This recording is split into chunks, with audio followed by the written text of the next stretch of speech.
আসসালামু আলাইকুম রহমতুল্লাহ বরকাত। আজকে কথা বলবো বাংলাদেশে আসলে বিমানগুলা নিয়ে। বাংলাদেশে যে বিমানটি আসলে কেমন, এটা কেন এরকম, বাংলাদেশ বিমানের এই অবস্থা কেন? দেখেন, আমাদের বাংলাদেশ খালি বলে ডিজিটাল ডিজিটাল। বাংলাদেশ কিসের ডিজিটাল করলো ওরা, বলেন?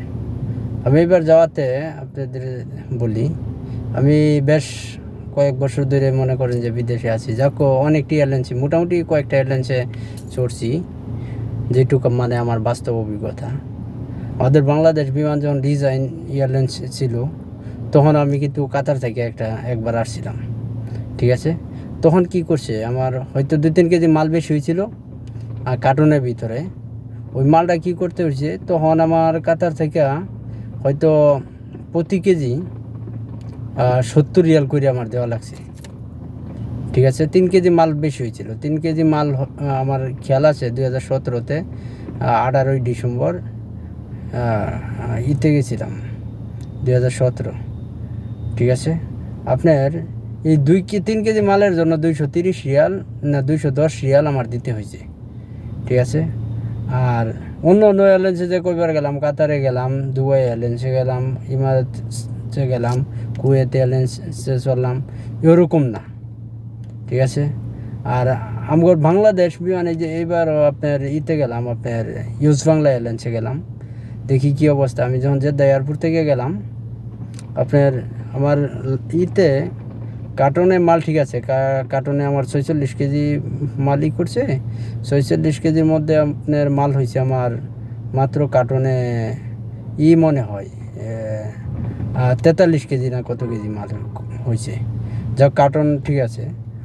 ওর পরে আপনার হ্যান্ডব্যাগে আমার 4-5 কেজি চকলেট নিছি, আর হয়তো 3-4 কেজি কাপড় হইব, ঠিক আছে? হ্যান্ডব্যাগেই দিছে 7 কেজি, তা 5 কেজি চকলেট হইলে আর 2-3 কেজি কাপড় আর ব্যাগটার ওজন 9 কেজি হয়েছে।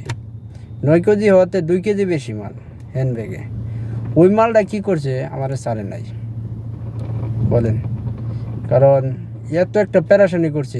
আমি পোলাপানের জন্য, বাচ্চাদের জন্য আমি চকলেটগুলো নিলাম, কিন্তু এই চকলেটগুলো কি করতে হইলো, আমার পালাইতে হইলো। তাহলে কি এই পরবর্তীতে কি এই এয়ারলাইন্সে আরও মানুষ যাবে কোনো সময়, বলেন? আর গত বছর যখন গেলাম আপনার সৌদি এয়ারলাইন্সে, আমার 3-4 কেজি মনে হয় বেশি হয়েছে, কিন্তু ওরা কিন্তু ধরেও নাই, দেখেও নাই। আর বাংলাদেশ বিমান, আমাদের বাংলাদেশের বিমান, যদি আমাদের বাংলাদেশে বিমান হয়ে আমাদের এতটুক মানে না করে, সুযোগ সুবিধা না দেয়, তাহলে কি এই দেশে বিমানে আর মানুষ চড়বে, বলেন? যাক, ওইটা তো গেছে। ওইটা যাওয়ার পরে দেশে গেলাম আপনার সকাল 9টা 20-এ ফ্লাই করব বিমান। 20-এ ফ্লাই করার পরে আপনি যখন নামলাম, নেমে সেরা ওই লাইনের মধ্যে মনে হয় যে ম্যাক্সিমাম, বুঝছেন, ম্যাক্সিমাম 2 ঘন্টা একটা লাইনের মধ্যে, 2 ঘন্টা সময় গেছে। 2 ঘন্টা সময় যদি একটা লাইনের মধ্যে যা, আমরাও তো ভাই আমগরে তো এই দেশেও মনে করেন যে এমনিতে স্যালারি দেয় না। আমরা তো মোটামুটি কম্পিউটার চলাই, কম্পিউটার না চলাই এত। আর এই দেশে এমনিতে যেহেতু আমি মার্কেটে জব করি, মার্কেটিংয়ে, কম্পিউটার না চলাই এত, আর আমার স্যালারি দেয় না কোম্পানিতে না।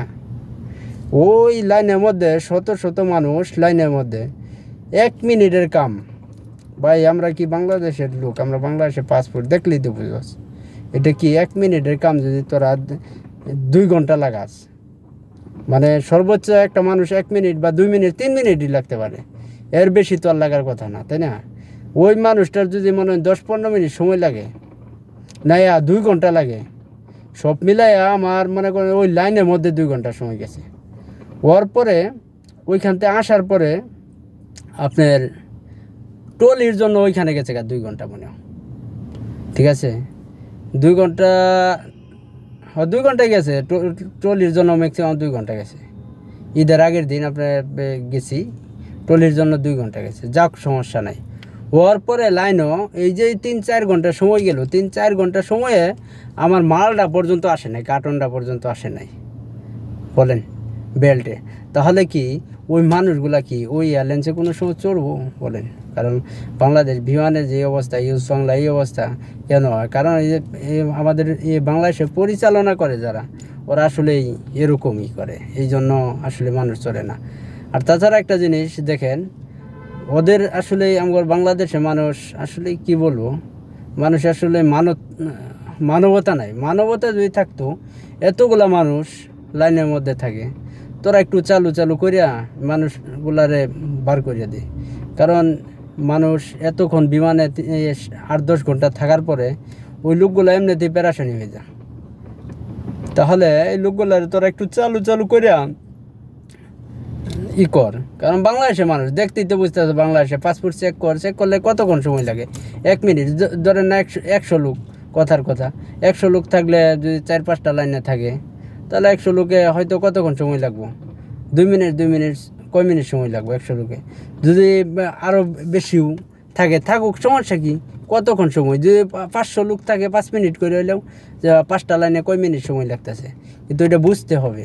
ওরা করে কি, শুধু পেরেশানি করে। এয়ারপোর্টে ঠিক আছে, এখন একটা জিনিস সার করে, ঠিক আছে, ওই জিনিসটা ঠিক আছে, কিন্তু আসলেই পেরেশানি করে। আসলেই কবে কোন দিন আসলেই আমাদের বাংলাদেশের মানুষের আসলেই হইব, পরিবর্তন হইব, একমাত্র আল্লাহ জানে। আর আমি যখন সৌদিতে এবার ছুটি কাটায় আসলাম, আমি সৌদিতে আসার পরে সর্বোচ্চ 5 মিনিট বা 10 মিনিট সময় লাগছে মনে হয়। আইসা সাইডে আমি মালও পাইয়া গেছি। আবার আপনার ওইখানেও কোনো লাইন টাইন নেই, 10-15 মিনিটেই আমার সব হয়ে গেল। আর বাংলাদেশও গিয়ে যদি 5 ঘন্টা বৈশা থাকে একটা মানুষ, তাহলে ওই বিমানটাতে চলবো বলেন? এই জন্য আসলে এই ভিডিওটা শেয়ার করে দিয়ে